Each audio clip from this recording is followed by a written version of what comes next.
Harapan, sebuah kata yang seringkali membawa kita pada kebahagiaan, namun tak jarang juga menjerumuskan pada kekecewaan. Hari ini kita akan membahas sebuah perjalanan penting, melepaskan harapan yang kita gantungkan pada orang lain. Ini bukan tentang menjadi sinis atau tidak percaya pada siapapun. Justru sebaliknya, ini adalah tentang menemukan kekuatan diri, meraih kedamaian batin, dan membangun hubungan yang lebih sehat dan autentik. Mari kita mulai. 1. Mengapa kita berharap pada orang lain? Pernahkah Anda bertanya pada diri sendiri, mengapa kita begitu mudah menaruh harapan pada orang lain? Sejak kecil, kita diajarkan untuk percaya pada figur otoritas, pada orang tua, guru, bahkan pahlawan di televisi. Kita belajar bahwa ada orang lain yang tahu lebih baik, yang akan menyelamatkan kita, atau yang akan memberikan apa yang kita butuhkan. Pola ini terbawa hingga dewasa. Kita berharap pasangan kita akan selalu mengerti kita, teman kita akan selalu ada, bos kita akan menghargai kita, dan bahkan orang asing akan berlaku sopan. Mungkin kita berharap karena kita merasa tidak lengkap. Kita merasa ada celah dalam diri kita yang perlu diisi oleh orang lain. Kita berharap mereka akan memberikan validasi, cinta, perhatian, dukungan, atau bahkan kesuksesan yang kita cari. Kita mungkin berpikir, jika dia mencintaiku, maka aku akan bahagia. Atau, jika dia menghargaiku, maka aku akan merasa berharga. Atau mungkin harapan itu muncul dari kebutuhan untuk merasa aman dan terkendali. Ketika kita mengharapkan sesuatu dari orang lain, kita seolah menciptakan rencana di kepala kita. Kita berharap orang lain akan bertindak sesuai dengan rencana itu, sehingga kita merasa lebih aman dan tahu apa yang akan terjadi. Kenyataannya, kehidupan seringkali tidak terduga, dan mengharapkan orang lain bertindak sesuai keinginan kita adalah upaya sia-sia untuk mengendalikan sesuatu yang di luar kendali kita. Tidak ada yang salah dengan menginginkan hal-hal baik dari orang lain. Namun, ketika keinginan itu berubah menjadi harapan yang kaku dan tidak realistis, disitulah masalah mulai muncul. 2. Kekecewaan terhadap harapan. Pernahkah Anda merasakan kekecewaan yang mendalam ketika harapan Anda tidak terpenuhi? Rasa sakitnya bisa begitu nyata, seolah ada sesuatu yang hilang atau direnggut dari kita. Kekecewaan adalah konsekuensi alami dari harapan yang tidak realistis. Semakin tinggi harapan yang kita gantungkan pada orang lain, semakin besar pula potensi kekecewaan yang akan kita rasakan. Bayangkan Anda berharap pasangan Anda akan selalu tahu apa yang Anda butuhkan tanpa Anda perlu mengatakannya. Ketika mereka tidak peka atau melakukan sesuatu yang tidak sesuai dengan harapan Anda mungkin merasa marah, sedih, atau bahkan merasa tidak dicintai. Padahal mungkin saja pasangan Anda memiliki pemikiran dan pengalaman yang berbeda, atau mungkin mereka sedang fokus pada hal lain. Atau Anda mungkin berharap teman Anda akan selalu mendukung setiap keputusan Anda. Ketika mereka memberikan kritik yang konstruktif atau tidak setuju dengan Anda mungkin merasa dikhianati atau tidak dihargai. Padahal mungkin saja teman Anda hanya ingin yang terbaik untuk Anda, meskipun caranya berbeda dengan apa yang Anda harapkan. Kekecewaan yang berulang dapat menggerogoti kebahagiaan kita, merusak hubungan kita, dan bahkan menurunkan harga diri kita.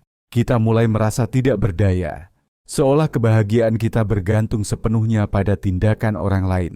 Kita terjebak dalam siklus berharap, kecewa dan marah yang terus berulang tanpa akhir. Penting untuk dipahami bahwa orang lain tidak memiliki kewajiban untuk memenuhi harapan kita. Mereka adalah individu yang unik dengan pikiran, perasaan, dan tujuan mereka sendiri. Mengharapkan mereka untuk selalu bertindak sesuai dengan keinginan kita adalah bentuk ketidakadilan dan penyangkalan terhadap keunikan mereka. 3. Mengenali pola harapan yang tidak sehat. Bagaimana kita bisa mengenali pola harapan yang tidak sehat dalam diri kita? Ada beberapa tanda yang bisa menjadi petunjuk. Pertama, perhatikan bagaimana perasaan Anda ketika harapan Anda tidak terpenuhi. Apakah Anda merasa marah, sangat kecewa, atau bahkan merasa seperti korban? Jika ya, kemungkinan besar harapan Anda terlalu tinggi atau tidak realistis. Kedua, perhatikan apakah Anda sering merasa kecewa dengan orang lain. Jika Anda terus-menerus merasa orang lain mengecewakan Anda, ini bisa menjadi indikasi bahwa masalahnya bukan pada orang lain, tetapi pada harapan Anda sendiri. Mungkin Anda memiliki standar yang terlalu tinggi atau harapan yang tidak terucapkan. Ketiga, perhatikan apakah Anda sering mencoba mengubah orang lain agar sesuai dengan harapan Anda. Apakah Anda sering mengkritik, mengomel, atau mencoba membantu orang lain menjadi lebih baik? Ini adalah tanda bahwa Anda memiliki harapan yang kuat tentang bagaimana orang lain seharusnya bertindak. Keempat, perhatikan apakah kebahagiaan Anda bergantung pada tindakan orang lain. Apakah Anda merasa bahagia hanya ketika orang lain memuji Anda, mendukung Anda, atau melakukan sesuatu untuk Anda? Jika ya, Anda telah memberikan kendali atas kebahagiaan Anda kepada orang lain. Mengenali pola-pola ini adalah langkah pertama untuk melepaskan harapan yang tidak sehat. Sadarilah bahwa Anda memiliki hak untuk memiliki harapan, tetapi Anda juga memiliki tanggung jawab untuk memastikan harapan itu realistis dan tidak membebani orang lain. 4. Mengalihkan fokus. Kekuatan ada di dalam diri. Kabar baiknya adalah kita memiliki kekuatan untuk mengubah pola ini. Kunci untuk berhenti berharap pada orang lain adalah mengalihkan fokus dari luar ke dalam diri kita sendiri. Daripada mencari validasi, cinta, dan kebahagiaan dari orang lain, mulailah mencarinya di dalam diri Anda. Ini bukan berarti kita harus menjadi egois atau mengisolasi diri. Justru sebaliknya, ketika kita merasa utuh dan bahagia dengan diri sendiri, kita akan mampu membangun hubungan yang lebih sehat dan bermakna dengan orang lain. Mulailah dengan menerima diri Anda apa adanya, dengan segala kelebihan dan kekurangan. Kenali nilai-nilai Anda, minat Anda, dan apa yang benar-benar penting bagi Anda. Bangun rasa percaya diri dan harga diri yang berasal dari dalam, bukan dari pujian atau pengakuan orang lain. Belajarlah untuk memenuhi kebutuhan Anda sendiri. Daripada berharap orang lain akan selalu ada untuk Anda, latih diri Anda untuk mandiri dan mencari solusi atas masalah Anda sendiri. Ini bukan berarti Anda tidak boleh meminta bantuan, tetapi jangan jadikan ketergantungan pada orang lain sebagai satu-satunya cara untuk mengatasi kesulitan. Investasikan waktu dan energi untuk mengembangkan diri Anda. Pelajari hal-hal baru, kembangkan keterampilan baru, dan kejar impian Anda. Ketika Anda fokus pada pertumbuhan pribadi, Anda akan merasa lebih berdaya dan tidak lagi merasa perlu mencari pemenuhan dari orang lain. Ingatlah, kebahagiaan sejati datang dari dalam. Ketika Anda merasa bahagia dengan diri sendiri, Anda tidak lagi membutuhkan orang lain untuk membuat Anda bahagia. Anda akan mampu menikmati kehadiran orang lain tanpa terbebani oleh harapan yang tidak realistis. 5. Membangun batasan yang sehat. Melepaskan harapan bukan berarti menjadi pasif dan membiarkan orang lain memperlakukan kita seenaknya. Justru sebaliknya, ini adalah waktu yang tepat untuk membangun batasan yang sehat dalam hubungan kita. Batasan adalah garis yang kita tarik untuk melindungi diri kita sendiri dari perilaku yang tidak kita toleransi. Batasan ini membantu kita untuk menjaga keseimbangan dalam hubungan dan memastikan bahwa kebutuhan kita juga terpenuhi. Belajarlah untuk mengatakan tidak ketika Anda merasa tidak nyaman atau tidak sanggup melakukan sesuatu. Jangan merasa bersalah untuk memprioritaskan kebutuhan Anda sendiri. Komunikasikan batasan Anda dengan jelas dan tegas, tetapi tetap dengan rasa hormat. Misalnya, jika Anda merasa lelah setelah bekerja seharian, Anda berhak untuk menolak ajakan keluar dari teman Anda tanpa merasa bersalah. Atau, jika Anda merasa tidak nyaman dengan candaan seseorang, Anda berhak untuk menyampaikan bahwa Anda tidak menyukainya. Membangun batasan yang sehat akan membantu Anda untuk menghindari situasi di mana Anda merasa dimanfaatkan atau tidak dihargai.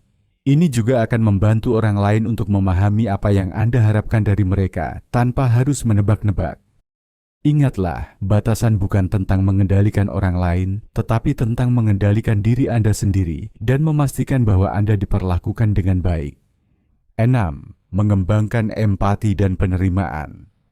Ketika kita melepaskan harapan pada orang lain, kita juga membuka ruang untuk mengembangkan empati dan penerimaan. Kita mulai melihat orang lain sebagai individu yang unik dengan perjuangan dan keterbatasan mereka sendiri. Cobalah untuk memahami sudut pandang orang lain. Mengapa mereka bertindak seperti itu? Apa motivasi mereka? Mungkin mereka memiliki pengalaman masa lalu yang memengaruhi perilaku mereka. Mungkin mereka sedang menghadapi masalah yang tidak kita ketahui. Ketika kita berempati, kita menjadi lebih toleran dan tidak lagi mudah menghakimi. Kita menyadari bahwa setiap orang memiliki perjalanan hidupnya masing-masing dan tidak ada yang sempurna. Penerimaan adalah kunci untuk melepaskan harapan. Terimalah orang lain apa adanya, bukan seperti yang Anda inginkan. Terimalah bahwa mereka memiliki kelemahan dan kekurangan, seperti halnya Anda. Ini bukan berarti Anda harus menyetujui semua tindakan mereka, tetapi Anda bisa memilih untuk tidak membiarkan tindakan mereka mengendalikan emosi Anda. Ketika kita menerima orang lain, kita membebaskan diri kita sendiri dari rasa frustrasi dan kekecewaan yang terus-menerus. Kita bisa membangun hubungan yang lebih damai dan harmonis, didasari oleh rasa saling pengertian dan penghargaan. 7. Praktik melepaskan harapan. Langkah-langkah konkret. Melepaskan harapan bukanlah proses yang terjadi secara instan. Ini adalah perjalanan yang membutuhkan kesadaran, kesabaran, dan latihan yang terus-menerus. Berikut adalah beberapa langkah konkret yang bisa Anda lakukan. Identifikasi harapan Anda. Amati diri Anda sendiri dan sadari harapan apa saja yang Anda gantungkan pada orang lain. Tuliskan harapan-harapan tersebut dan pertimbangkan apakah harapan itu realistis dan sehat. Pertanyakan harapan Anda. Tanyakan pada diri sendiri. Mengapa Anda memiliki harapan itu? Apa yang mendasarinya? Apakah harapan itu berasal dari kebutuhan Anda sendiri atau dari tekanan sosial? Ubah harapan menjadi preferensi. Alihkan fokus dari harapan yang kaku menjadi preferensi yang lebih fleksibel. Misalnya, daripada berharap pasangan Anda selalu tahu apa yang Anda butuhkan, ubah menjadi preferensi untuk berkomunikasi secara terbuka tentang kebutuhan Anda. Fokus pada apa yang bisa Anda kendalikan. Ingatlah bahwa Anda tidak bisa mengendalikan tindakan atau pikiran orang lain. Fokuslah pada apa yang bisa Anda kendalikan, yaitu diri Anda sendiri, respon Anda, dan tindakan Anda. Latih diri untuk menerima. Setiap kali Anda merasa kecewa karena harapan Anda tidak terpenuhi, latih diri Anda untuk menerima kenyataan tersebut tanpa menghakimi. Ingatkan diri Anda bahwa orang lain memiliki hak untuk bertindak sesuai dengan kehendak mereka sendiri. Berikan diri Anda ruang untuk kecewa. Tidak apa-apa merasa kecewa. Jangan menekan perasaan Anda. Biarkan diri Anda merasakan kekecewaan. Tetapi jangan biarkan kekecewaan itu menguasai Anda. Rayakan kemajuan kecil. Setiap kali Anda berhasil melepaskan harapan dan merespon situasi dengan lebih tenang dan bijaksana, rayakan kemajuan kecil Anda. Ini akan memotivasi Anda untuk terus melangkah maju. 8. Manfaat melepaskan harapan. Melepaskan harapan pada orang lain bukanlah tanda kelemahan. Justru sebaliknya, ini adalah tanda kekuatan dan kematangan emosional. Ada banyak manfaat yang bisa Anda rasakan ketika Anda berhasil melepaskan beban harapan. Kedamaian batin. Anda akan merasa lebih tenang dan damai karena tidak lagi terbebani oleh ekspektasi yang tidak terpenuhi. Hubungan yang lebih sehat. Hubungan Anda dengan orang lain akan menjadi lebih jujur, autentik, dan didasari oleh penerimaan dan penghargaan. Kebahagiaan yang lebih stabil. Kebahagiaan Anda tidak lagi bergantung pada tindakan orang lain, sehingga Anda akan merasa lebih stabil dan tidak mudah terpengaruh oleh kekecewaan. Rasa percaya diri yang meningkat. Anda akan merasa lebih berdaya dan percaya diri karena Anda menyadari bahwa Anda mampu memenuhi kebutuhan Anda sendiri. Kemampuan untuk menikmati momen. Anda akan lebih mudah fokus pada saat ini dan menikmati interaksi dengan orang lain tanpa terbebani oleh harapan tentang masa depan. Empati yang lebih besar. Anda akan lebih mampu memahami dan menerima orang lain apa adanya, sehingga hubungan Anda akan menjadi lebih dalam dan bermakna. Perjalanan untuk berhenti berharap pada orang lain adalah perjalanan menuju kebebasan. Kebebasan dari rantai kekecewaan, kebebasan untuk mencintai tanpa syarat, dan kebebasan untuk meraih kebahagiaan sejati dari dalam diri. Ingatlah, Anda memiliki kekuatan untuk menciptakan kebahagiaan Anda sendiri. Anda berhak untuk merasa damai dan dicintai tanpa harus menggantungkan harapan pada orang lain. Terima kasih sudah menonton. Jangan lupa subscribe dan menyukai video ini. Jika kalian suka, tinggalkan komentar di bawah bagaimana pendapatmu. Bagikan video ini pada orang terdekatmu jika video ini bermanfaat.